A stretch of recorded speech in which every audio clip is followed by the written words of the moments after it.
Hello everyone, welcome back to my channel Shri Gyan. और आज की वीडियो में हम कवर करने वाले हैं क्लास 9th की इकोनॉमिक्स का चैप्टर 4th, जिसका नाम है food and security in India. ये चैप्टर ऑलरेडी यूट्यूब पे एक्सप्लेन कर दिया गया है, लिंक आपको हम डिस्क्रिप्शन में दे देंगे। प्लीज़ एक बार पहले चैप्टर अच्छे से पढ़ लें। अब हम बढ़ते हैं क्वेश्चन नंबर 1 की ओर, जो कि है how is security ensured in India. Food security को इंडिया में कैसे सुनिश्चित किया जाता है। तो फूड सिक्योरिटी को इंडिया में इंश्योर करने के लिए, यानी कि सुनिश्चित करने के लिए 3 चीज़ों का ध्यान रखा जाता है। देखिए, अवेलेबिलिटी ऑफ फूड, सबसे पहले तो फूड होना चाहिए, राइट। इनफ फूड होना चाहिए हर इंसान के लिए। Second is accessibility of food, ऐसा नहीं होना चाहिए कि मुझे भूख लगी है आसाम में और खाना रखा है बिहार में, ठीक है। तो एक्सेसिबिलिटी ऑफ फूड का मतलब है कि हर इंसान को फूड खरीदने के लिए एक्सेसिबल होना पड़ेगा, वो फूड खरीद पाए, ये पॉसिबल होना पड़ेगा। और अफोर्डेबिलिटी ऑफ फूड मतलब ऐसा नहीं होना चाहिए कि मुझे भूख तो लगी है लेकिन जेब में 10 रुपये हैं और खाना 100 रुपये का है, तो ऐसा भी नहीं होना चाहिए। मीन्स सबसे पहले तो भोजन का होना आवश्यक है, और भोजन के होने के बावजूद भोजन का उपलब्ध होना भी ज़रूरी है। ऐसा नहीं है कि मैं आसाम में हूँ और बिहार में खाना मिल रहा है, तो ऐसा भी नहीं होना चाहिए। और ऐसा भी नहीं होना चाहिए कि मेरे पास 10 रुपये हैं और खाना 100 रुपये का हो। तो फूड सिक्योरिटी को इंश्योर करने के लिए हमें 3 डायमेंशंस पे ध्यान देना पड़ेगा। पहला अवेलेबिलिटी ऑफ फूड, दूसरा एक्सेसिबिलिटी ऑफ फूड और तीसरा अफोर्डेबिलिटी ऑफ फूड। अब अफोर्डेबिलिटी ऑफ फूड में देखिए, capability of all person two by foods of acceptable quality, एक अच्छी क्वालिटी का भोजन खरीदने की ताकत होनी चाहिए हर इंसान के पास। Absence of barrier on access of food, access करने के लिए फूड का एक्सेस हर इंसान के पास हो, कोई बैरियर ना हो। बैरियर कैसा, जैसे कि प्राइस का भी एक बैरियर होता है, साथ ही साथ मतलब डिस्टेंस का भी बैरियर होता है, क्वालिटी का भी बैरियर होता है, तो ऐसे बैरियर्स नहीं होने चाहिए। अब question number 2, which are the people more prone to food insecurity. कौन से ऐसे लोग हैं जिनको बहुत जल्दी फूड इनसिक्योरिटी हो सकती है, जिनको खाने की दिक्कत हो सकती है। आपने देखा होगा लॉकडाउन में सबसे पहले कौन से लोगों को भोजन की प्रॉब्लम हुई, जो कि लैंडलेस थे, लेबर्स थे, राइट। तो जो मज़दूर थे, जिनके पास घर नहीं था या फिर जिनके पास अच्छी व्यवस्था नहीं थी, उन लोगों को सबसे पहले दिक्कत शुरू हुई, राइट। आपने देखा होगा कितने लोग पैदल ही घर जाने पर मजबूर हो गए। तो इस वजह से landless and poor house holds, गरीब लोग जिनके पास घर नहीं है, ट्रेडिशनल आर्टिसंस, ठीक है, providers of traditional services, pretty self employed workers.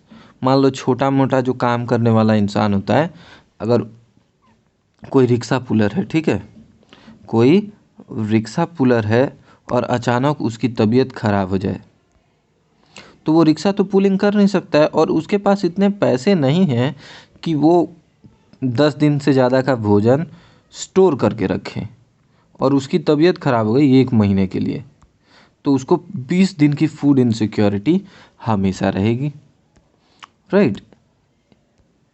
उसी तरह से people employed in ill paid occupation, ऐसे ऑक्यूपेशन जहाँ बहुत कम पैसा दिया जाता हो या फिर जहाँ काम अच्छा ना हो। कैजुअल लेबर्स भी वही चीज़ है, जैसे मतलब नॉर्मली घर पे साफ़ सफाई वगैरह के लिए लोगों को रखा जाता है, जब तक काम होता है रखते हैं, नहीं तो फिर उन्हें निकाल दिया जाता है, ठीक है। या फिर घर वर बनाने के लिए होता है, तो घर जब बन रहा होता है तब तो उनको ऑफकोर्स काम मिल जाता है, लेकिन कुछ सीजन्स के बाद बरसात वगैरह में उनको काम नहीं मिलता, क्योंकि उस समय पे घर कोई बनवाता नहीं है, तो ऐसे में उनको फूड इनसिक्योरिटी की प्रॉब्लम हो जाती है। तीसरा टॉपिक है people belonging to backward section. Backward section society ST SC मतलब गरीब लोग, ठीक है।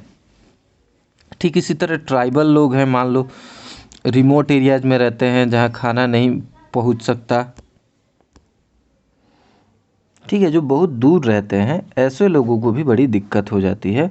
अगर कोई नेचुरल डिजास्टर आ जाए, जैसे कि बाढ़ आ जाए, भूकंप आ जाए, ठीक है ना, सुनामी आ जाए, तो ऐसे में क्या होता है, इन लोगों को एक अलग एरिया में शिफ्ट किया जाता है, एक अलग जगह पर, और गवर्नमेंट अगर खाना देती है तो ठीक है, अदरवाइज इनको फूड इनसिक्योरिटी होनी ही है।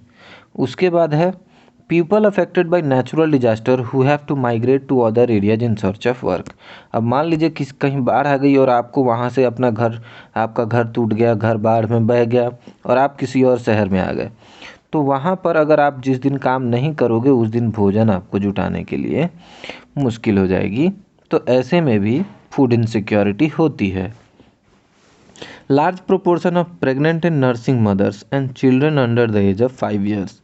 ऐसी महिलाएं जो काम तो कर रही थी और काम करते वक्त अगर वो मान लो प्रेग्नेंट हो जाती हैं तो उनको जॉब से रेस्ट मोड में चल जाना पड़ता है, रेस्ट करना पड़ता है, और रेस्ट करते टाइम उनको जॉब नहीं देता है कोई भी, तो उनको भी फूड इनसिक्योरिटी हो सकती है। नर्सिंग मदर्स वगैरह जो हैं इनको, ठीक है।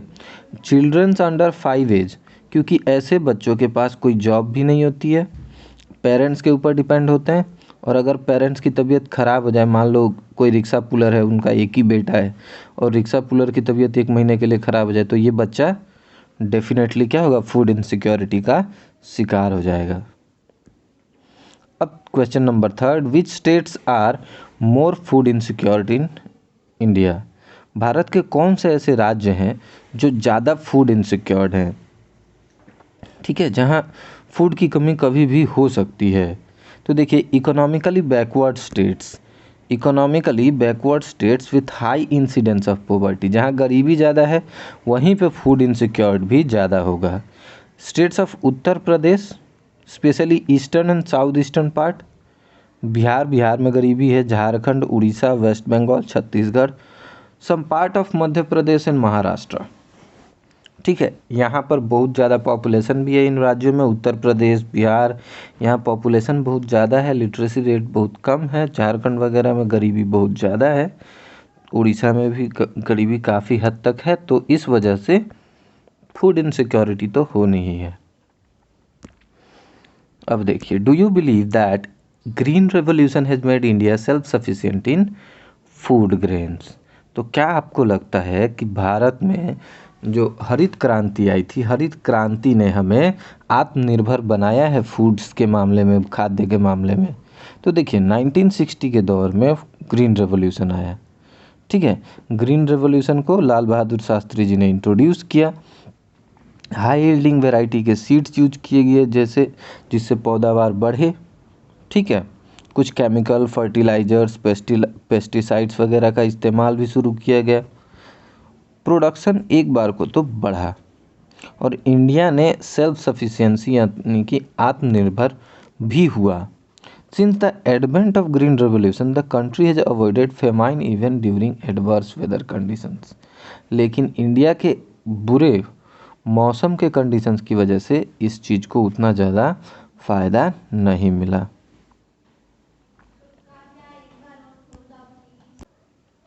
पांचवा सवाल है कि a section of people in India are still without food.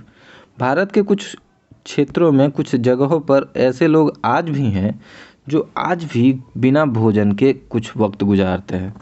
मतलब 3 टाइम्स में से उनको सिर्फ 2 टाइम या 1 टाइम का ही भोजन मिलता है। People suffer from chronic hunger. गरीब इंसान जो है वो क्रोनिक हंगर से गुजरता है, यानी कि बहुत जोड़ों की भूख लगती है, right, chronic hunger. They find themselves unable to buy food, यानी कि वो फूड नहीं खरीद पाते, अपने लिए फूड नहीं खरीद पाते। 1/5 ऑफ द कंट्रीज पॉपुलेशन, यानी कि 5 में से एक इंसान आज भी क्रोनिक हंगर से, भूखमरी से परेशान है। क्रोनिक हंगर का मतलब है ऐसी भूख जिसमें आपकी मृत्यु तक हो सकती है, chronic hunger. Question number 6, what happens to the supply of food when there is a disaster और कैलामिटी। मतलब अगर कोई डिजास्टर हो जाता है, कोई कैलामिटी हो जाती है, तो भोजन की सप्लाई कैसे होती है?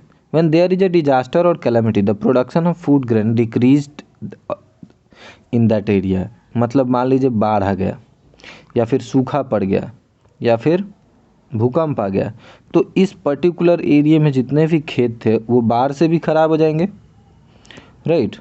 बाढ़ से भी ख़राब हो सकते हैं, सुनामी से भी ख़राब हो सकते हैं, भूकंप की वजह से ज़मीन वमीन फट गई तो भी यहाँ का जो खेती है वो डिस्ट्रॉय हो जाती है। तो ऐसे में क्या होता है कि उस पर इलाके का जो फूड ग्रेन है वो अफेक्ट होता है। This in turn create a shortage of food in the area, और उस इलाके में क्या होती है, भोजन की कमी होने लगती है। Due to the food shortage the price go up.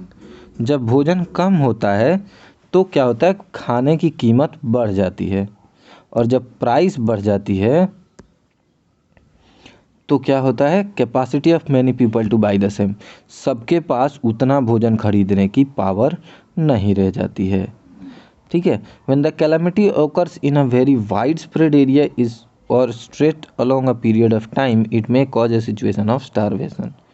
मतलब अगर कोई भी लंबे समय के लिए ऐसी सिचुएशन आ जाए, ठीक है, मतलब किसी जगह पर बहुत लंबे समय के लिए सूखा पड़ जाए या फिर बहुत लंबे समय के लिए बाढ़ आ जाए तो भूखमरी की सिचुएशन हो जाती है, लोग भूख से मरने लगते हैं।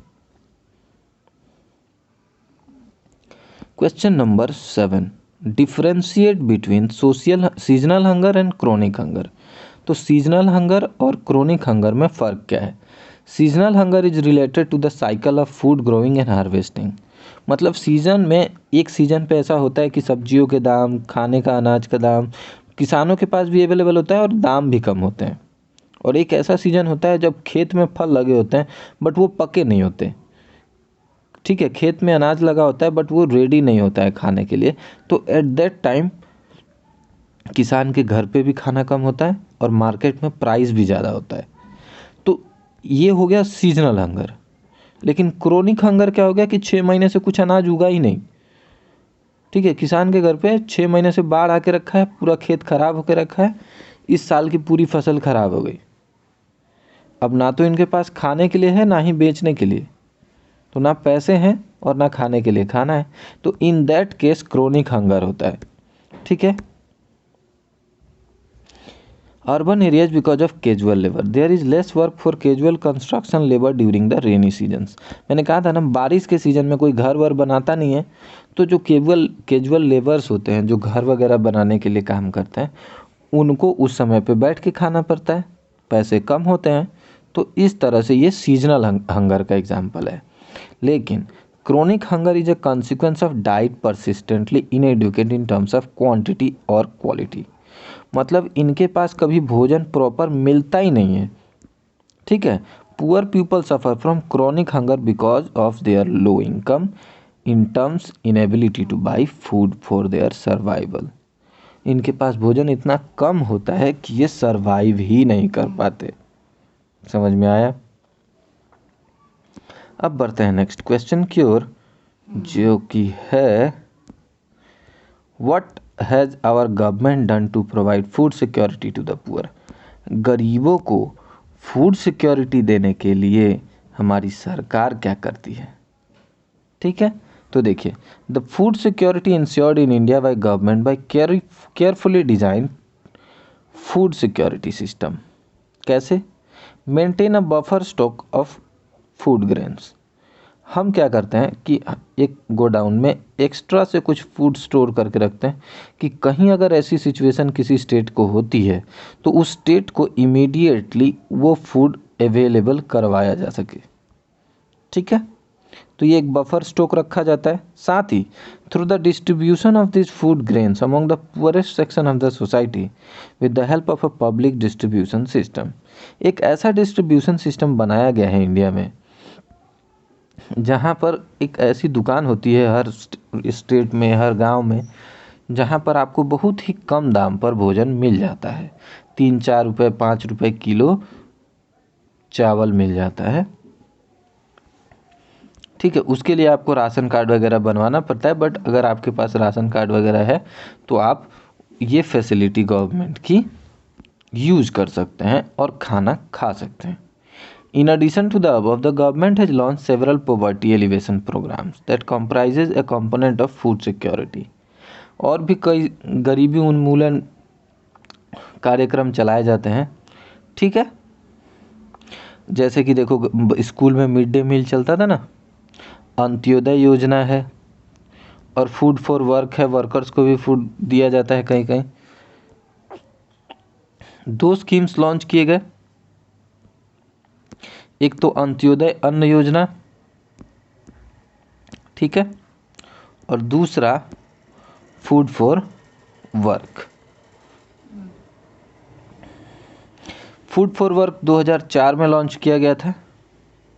लगभग 150 डिस्ट्रिक्ट्स देश के इससे प्रभावित हुए, उनको फ़ायदा मिला। और इस फूड फॉर वर्क प्रोग्राम का मेन उद्देश्य क्या था? Supplementary wages employment. This scheme is open for all rural poor who are willing to do unskilled work. ऐसा काम जिसके लिए आपको पढ़े लिखे होने की ज़रूरत नहीं है, अगर आप ऐसा काम कोई गरीब करना चाहता है तो उसे ये काम दिया जाता था, और इस काम के बदले में the workers are supplied food grains और मनी एज दे लाइक। उनको या तो भोजन दिया जाता था या फिर खाना, जैसा वो चाहें। और ठीक उसी तरह अंत्योदय योजना में क्या किया जाता है? अंत्योदय योजना इतना याद रखिएगा, 2000 में दिसंबर में लॉन्च किया गया था, और यहाँ 1 करोड़ से अधिक लोगों को बीपीएल फैमिली यानी कि बिलो पॉवर्टी लाइन फैमिलीज़ को फूड पब्लिक डिस्ट्रीब्यूशन सिस्टम के तहत जोड़ा गया, उनको आइडेंटिफाई किया गया, पहचाना गया, उनको बीपीएल में लिस्टेड किया गया, और उन्हें भोजन बहुत ही कम दाम पे या फिर फ्री में दिया जाने लगा, ठीक है।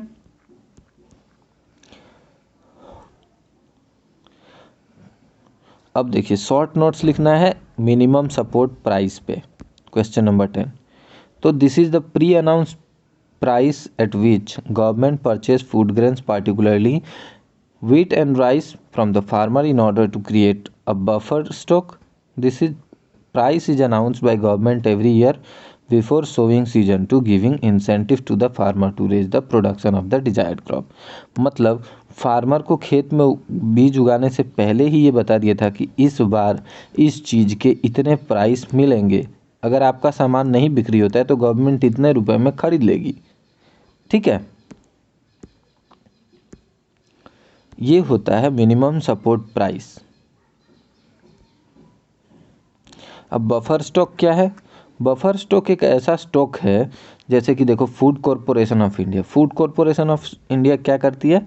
हर स्टेट में फूड की एक स्टॉक में मेंटेन करके चलती है कि इमरजेंसी में ये फूड हम यूज करेंगे, ठीक है। The price of this commodity is much before the actual sowing season of the crop. The food grains that purchased by FCI are kept in big granaries and are called buffer stock. मतलब यहाँ किसानों से खरीदकर अनाज को रख दिया जाता है बफर स्टॉक के रूप में, और ज़रूरत पड़ने पर इसे फूड इनसिक्योरिटी के अगेंस्ट यूज किया जाता है। इशूड प्राइस क्या है? इशू प्राइस है in order to help the poor strata of the society the government provide them food grains from the buffer stock. यानी कि FCI से इन्हें खाना दिया मतलब अनाज दिया जाता है एकदम कम दाम पर। मैंने कहा ना 5 रुपये 7 रुपये 10 रुपये किलो आटा चावल ये सब दिया जाता है, और इसे क्या कहा जाता है? Issued price. और मिनिमम सपोर्ट प्राइस क्या है? जब किसानों को खेती से पहले ही बता दिया जाए कि हम इतना प्राइस देंगे। और फेयर प्राइस शॉप के बारे में भी मैं बता देता हूँ। फेयर प्राइस शॉप वो दुकान है, मैंने अभी थोड़ी देर पहले कहा था कि वो दुकान है जहाँ आपको 5 रुपये 7 रुपये 10 रुपये किलो चावल दाल ये सारी चीज़ें मिल जाती हैं। ये गरीबों के लिए होता है, यहाँ राशन कार्ड की ज़रूरत होती है, बट अगर आपके पास राशन कार्ड है तो आप खरीद सकते हैं। अब हम बढ़ते हैं क्वेश्चन नंबर 11 की ओर, और क्वेश्चन नंबर 11 है what are the problems of functioning of ration shops. तो राशन शॉप्स के काम करने में प्रॉब्लम्स क्या हैं ये देख लेते हैं। Ration cards are issued only to those people who have their proper residential address. गरीब लोग ज़्यादा पढ़े लिखे नहीं होते हैं और इसीलिए उनके पास एग्जैक्ट डॉक्यूमेंट्स नहीं होते हैं, और राशन कार्ड बनाने के लिए आपके पास प्रॉपर रेसिडेंशियल एड्रेस चाहिए, ठीक है। और जो घर, जिनके पास होमलेस पुअर हैं, जिनके पास घर ही नहीं है, वो एड्रेस कहाँ से बताएंगे? तो उनको खाना कैसे इशू होगा? पहली प्रॉब्लम ये है कि जिनके पास घर ही नहीं है वो एड्रेस प्रूफ कैसे करेंगे? The owner of this shop sell ration in the open market at higher price. Government इनको 5 रुपये 10 रुपये बेचने के लिए करती है, और ये क्या करते हैं, दूसरे दुकानदारों को 20 रुपये 25 रुपये बेच देते हैं, वो 40 रुपये बेचते हैं। समझ में आया? तो ये जो शॉपकीपर्स हैं ये कुछ चीटिंग करते हैं गवर्नमेंट के साथ। Sometimes shopkeepers make bogus entries in the ration card. और कुछ समय पे राशन कार्ड वाले क्या करते हैं, ये दुकानदार जो हैं वो क्या करते हैं कि दूसरे के नाम का सिग्नेचर लगाकर कि हाँ इनको हमने राशन दे दिया, और वो खुद किसी और को महंगे दामों पर राशन बेच देते हैं। ये है कुछ प्रॉब्लम्स राशन कार्ड की। Write a note on the role of cooperative in providing food and related items. The cooperatives are playing an important role in food security in India. Especially in the southern and western part of the country, the cooperative society set up shops to sell goods to the poor people at lower price. तो cooperative society भी क्या करती है, गरीबों के लिए ऐसे shops खोलती है जो कम दामों पर गरीबों को सामान उपलब्ध करवा सके। ठीक है। जैसे कि मदर डेयरी है। मदर डेयरी क्या करती है, providing milk and vegetables to the consumers at controllable price. तो एक कंट्रोलेबल प्राइस पे दूध और सब्जियां देती है। ठीक है। और ये प्राइस कौन डिसाइड करता है? दिल्ली गवर्नमेंट डिसाइड करती है। अमूल भी है, आनंद मिल्क यूनियन लिमिटेड। ठीक है। जो कि देश में श्वेत क्रांति लेकर आई, व्हाइट रेवोल्यूशन लेकर आई।